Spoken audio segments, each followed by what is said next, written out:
Give me some.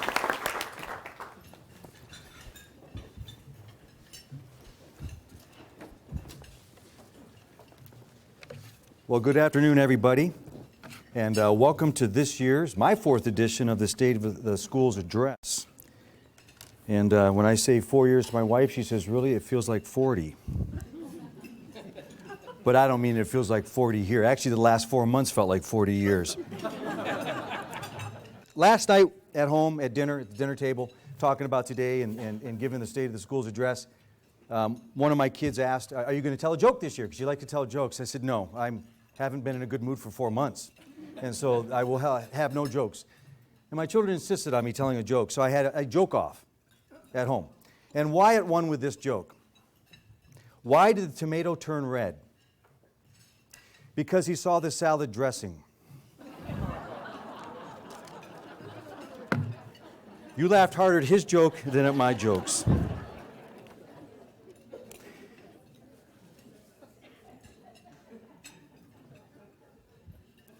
So here's what I'd like to do. I'm going to start off with some really good news. The first thing I'd like to show you is our revamped website. Deborah Stenberg, Karen Saunders are here from Communications. Done a great job of making a new, more user-friendly, and I think it's sort of like having new tennis shoes. I feel like it's faster when you put on your new gear. So welcome to our new website. Looking forward to you all visiting it and getting the information that you're looking for as you access the communication tools of Federal Way School District. Now, kind of squint your eyes and be ready. Coming to a corner at 304th, 308th, I should say the intersection of 304th, intersections of 304th, 308th, I really screwed that up, and the Pack Highway. There's the eagle eye view of our new Eagle's Nest. This would be from the corner of 308th and Pack Highway. And this would be on the back side of the building, and if you go back to the schematic design here, what you're really looking at is as Rod Leland likes to call it, the corner of 308th and the corner of the Pack Highway, and the school kind of creates a hug where the backside of the school is in towards Memorial Stadium. It's going to be an absolutely beautiful facility. Thank you for supporting the rebuild of Federal Way High School.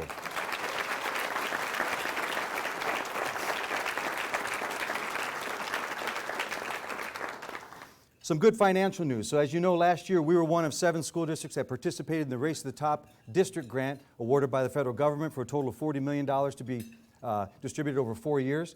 So far, to date, we have received $730,000 this year to support our work in teaching and learning, college readiness, and early learning. We have also procured $200,000 in Gates grants. Ms. Treese Moore is in the house. Treese, please stand or give a wave.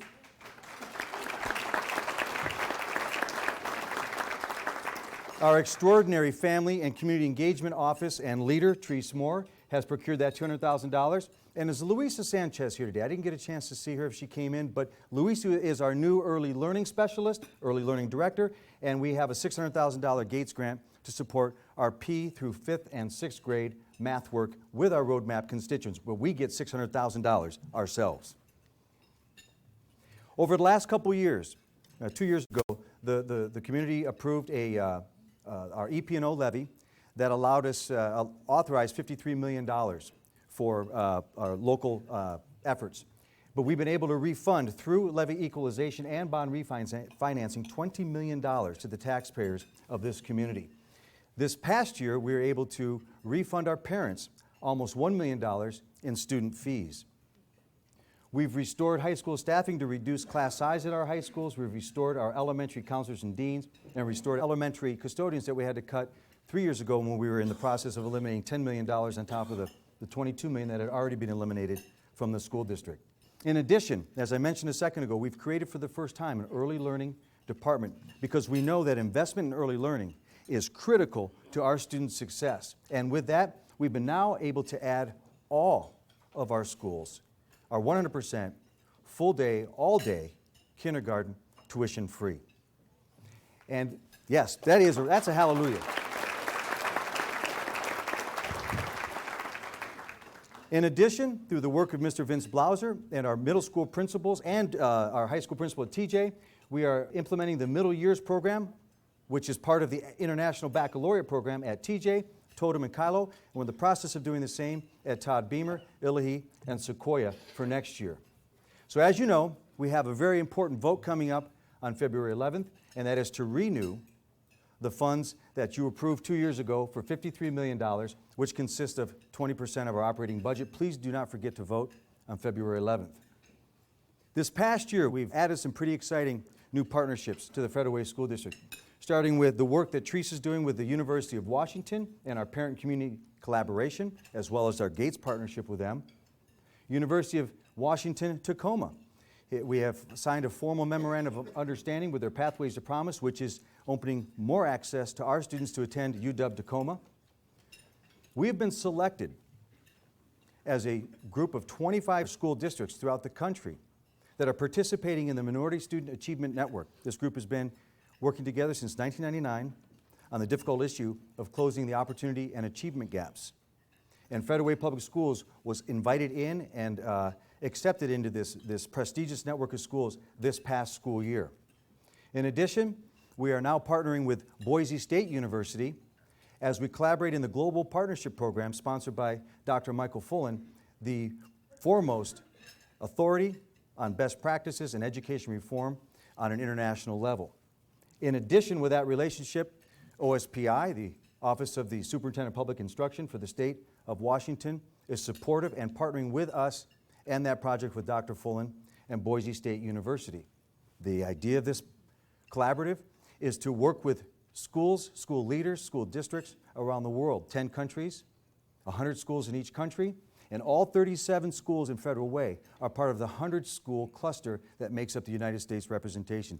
The announcement of this particular compact is going to happen in 2 weeks in London, and Federal Way is going to be in the international spotlight as we work with this collaborative.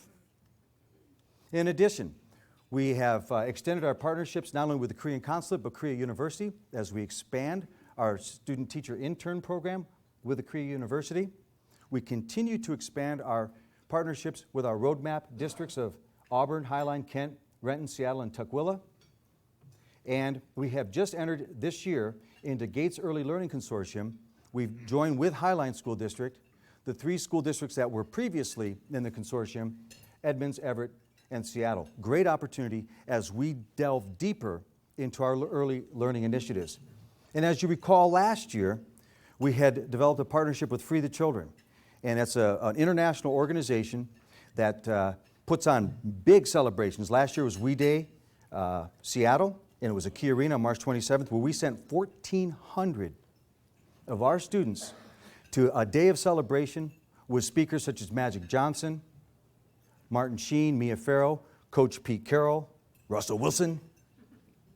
Did I say Magic Johnson already? I just really like Magic Johnson. And celebrating our students' commitment to service locally and globally. Kids don't have to buy a ticket to get into that event. They just have to perform those acts of service. So our students are giving back locally, and our students are giving back globally. In addition, in the last year, we have developed partnerships with schools around the world, China, Australia, New Zealand, Finland, England, Indonesia, France, and Japan, as our kids really dig deeper into becoming globally aware and global citizens. So I want to spend a little bit of time on our progress in this past year. A reminder that we are 22,000 students in 38 schools, and we have seen a continued shift in our demographics that we're seeing throughout the country, where our white population is decreasing, while in particular the Hispanic population is increasing. We're now 35% white, 24.4% Hispanic Latino. Our Asian, African American, Native American, Pacific Islander populations have stayed pretty much the same. In addition, we're about 13.9% English language learners, which means our students are speaking a different language in their home. And now we're about 110 different first languages spoken in the home. When I first got here 4 years ago, I asked on one particular day, and it was 137 languages. So with our mobility and with immigration and with family movement, which is mobility, we could be up to 130 first languages tomorrow. So in this past year, according to our state results, our mathematics achievement has overall increased in 4th and 7th grade as well as our algebra and geometry end of course exams at the high school. But you see that we've decreased improvement from year to year. So this is different groups of kids that are being measured in 3rd, 5th, 6th, and 8th grade. In reading, we've had some gains in 3rd grade and 10th grade, while we've struggled a little bit 4th through 8th grade. More on that in just a minute. In writing, they only test 3 grades. All 3, 4th, 7th, and 10th, went up. And in science, we saw a small increase in 5th grade, a 6% drop in 8th grade, but an 18.7% increase in our high school biology end of course exams. Our graduation rates. A year ago, we were at 70.2%. This last year, we increased 2.6%. But if you look a little closer, you'll see that all 4 of our comprehensive high schools increased graduation rates last year. And in particular, look at Thomas Jefferson, an almost 8% increase in graduates last year. So this graph is our board-approved trajectory, of which I'm being measured by. And what you'll see is 2012, I know it's very hard to read, but the far left, the lower bars, are 70.2 last year. Our target for this year was 72.9. We missed it by 0.1%. We're 72.8. But that's the trajectory that our board, that we are on, to get to 92% by 2019-2020, the graduation year of 2020, which is consistent with our roadmap districts that we're partnering with. But I'm going to talk to you a little bit later on about 100%. How can it be anything but? If you take another look at our graduation rates, this is significant. Every one of our ethnic subgroups, our major populations, increased last year. In particular, African American subgroup increased by almost 10% to 71.4%. It's never been higher in this school district. So I want to congratulate our high school principals, all of our principals that are here today, for the work that you're doing. The work that you're doing is working. As you can see, well, I got ahead of myself. So we outperformed our neighboring districts that are of like size, like demographics, on 54% of our tested categories. Yes, K-8 results are mixed, but all elementary schools improved in at least one category. More importantly, all of our high schools increased in every tested category last year. Our graduation rates went up. Our 3-year grading trends at first marking period went up. And you know, all that hullabaloo over grading, we made the grading criteria harder, and under the grading system that we just changed, the grades still went up. When we made the change before the holiday break, the grades went up even more. The bottom line is our rigor is increasing and our performance is increasing along with it.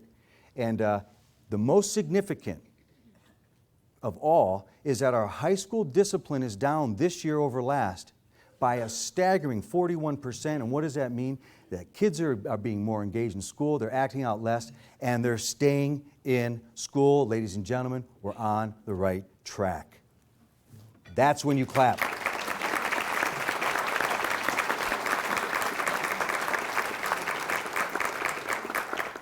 I'm going to inject applause slides on this PowerPoint. So our targets. This is really important. When you think back about our demographics and you think about what's happening nationally, we have 3 target goals this year.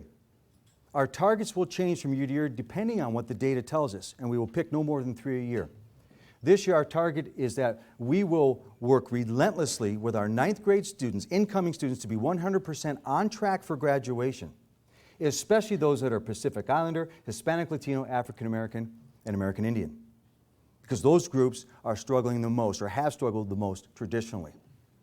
Our second target goal, you remember our math and reading results, especially in our K-8 realm, is that we're going to focus on our English language learners and making sure that the kids that come into us as second language learners are 100% proficient by grade 2. We know that if you're not an effective or a proficient reader by grade 2, your chances for high school graduation have significantly decreased, if not completely become impossible.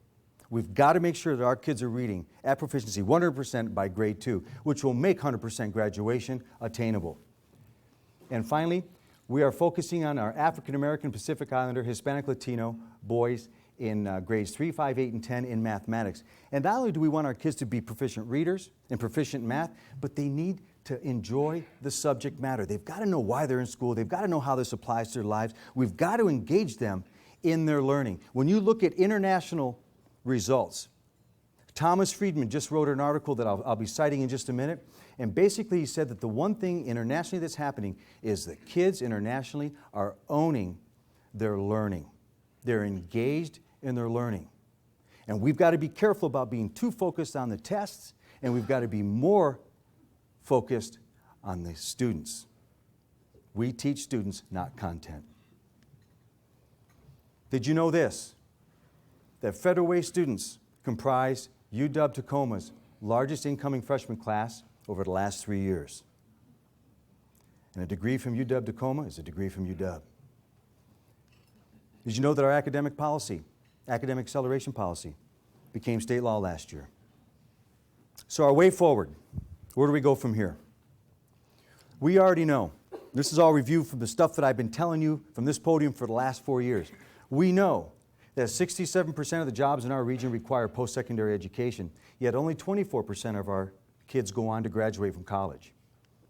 We know that those who do attend college is about 50% in the region, about 59% in Federal Way, 47% need remediation. That's why we went to standards-based grading, so we could ensure that there would be no gaps in students' learning and they would not have to remediate when they get to college. And yet 53% of college graduates in the United States today, and this is a worldwide epidemic, are not or underemployed. We also know that the Washington state economy ranks second in the new economy, which is knowledge-based, global, entrepreneurial, and innovation-based.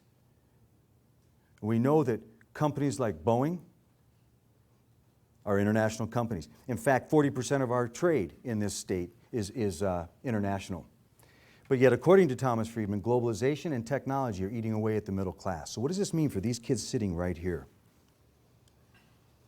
We have 25,000, according to Washington STEM, 25,000 skilled jobs that are going unfilled today here in the state of Washington.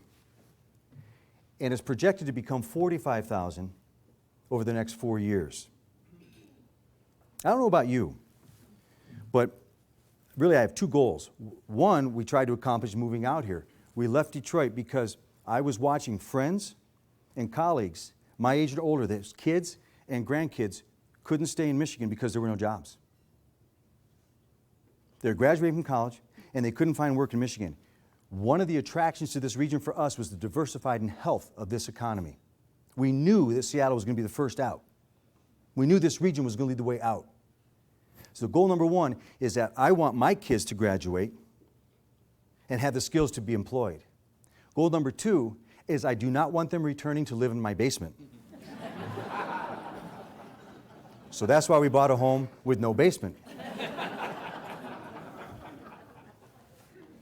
We also know that by 2018, the students in our education system in this country, less than half will be white, and we know that by 2043, whites will no longer be the majority population in the United States.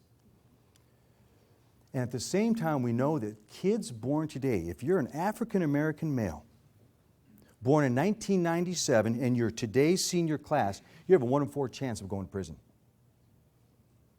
If you're a Hispanic male born in 1997, in today's senior class, you have a 1 in 6 chance of going to prison. If you're a white male, 1 in 23 chance.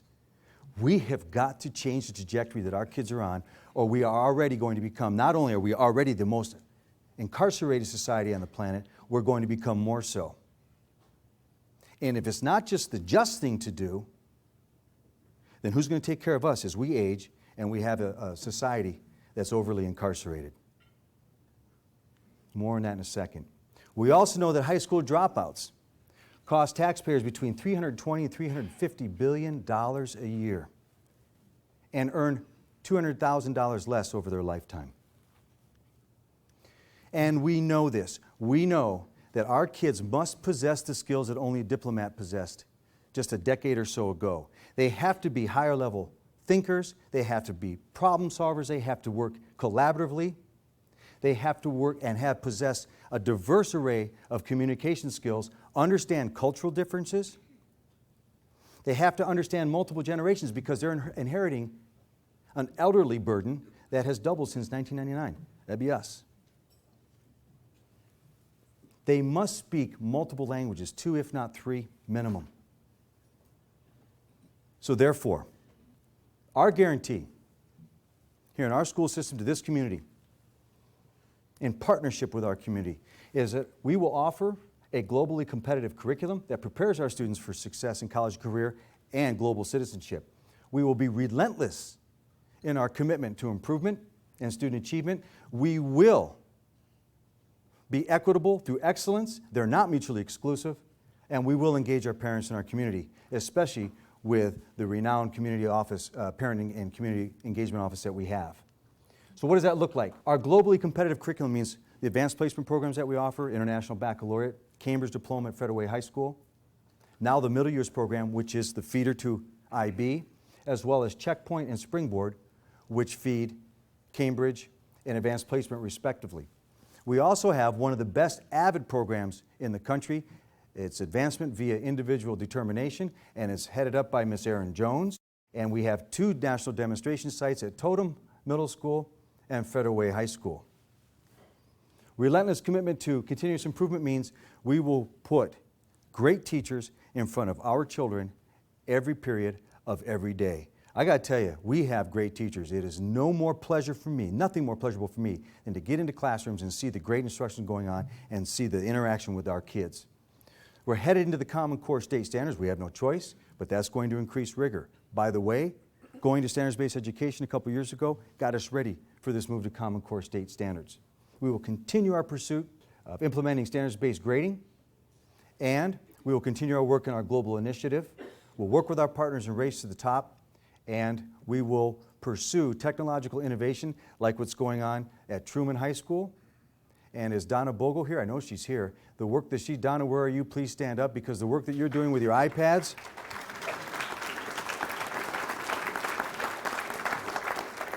you should see her kids and the engagement that they have around their iPads at Woodmont.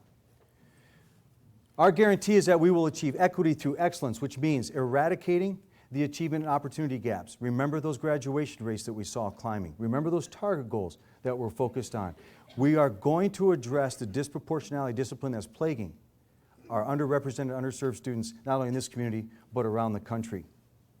Our academic acceleration policy has already reaped incredible results as we increased not only 200% of our kids. In 4 years' time, we have 200% more kids participating in the advanced rigor programs at the high school, with a 38% increase in test.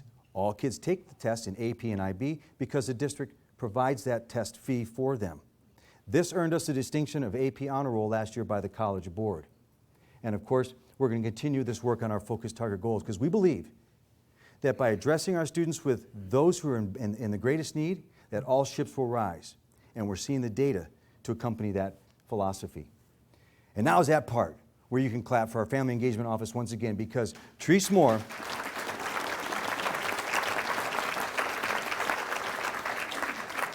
has earned, if we were the military, she'd be our most decorated soldier for the work that she's done and the recognition that her department has earned and the leadership that they provided in parent engagement and community engagement.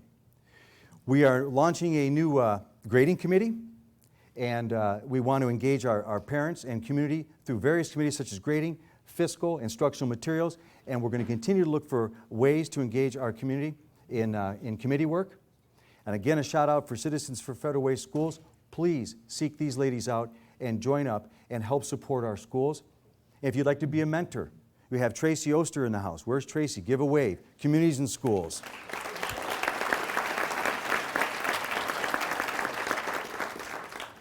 And our Key Communicators, which is run by our Family Engagement Office.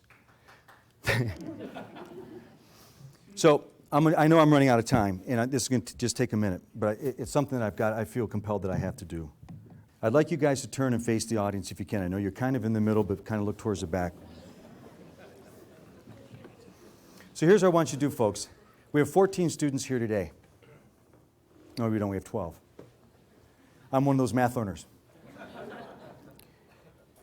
If we're to take that 70% trajectory of graduation and apply it to this group of kids here, and I asked for their permission to do this, by the way.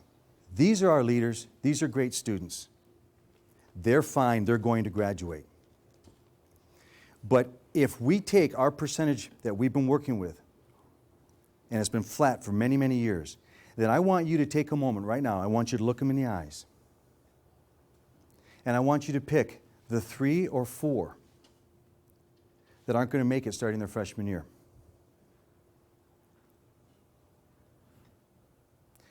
We have no choice but to say and to commit to 100%. They're real kids with real hopes, with real dreams. They're our kids, and this is our community. And we have to make a commitment as a community to every one of our children. We are only as good as our last learner. And if it's good enough for my daughter, it's good enough for every one of these kids in front of us and every one of the kids that we serve, and it's got to be good enough for this community. So I ask you to make an oath that we are going to support our kids, we're going to support our schools, we're going to wrap ourselves around our children and ensure their success, because they deserve nothing but the best. They deserve nothing but hope and a future of promise. That is our legacy. Thank you, young people. Thank you, chamber audience.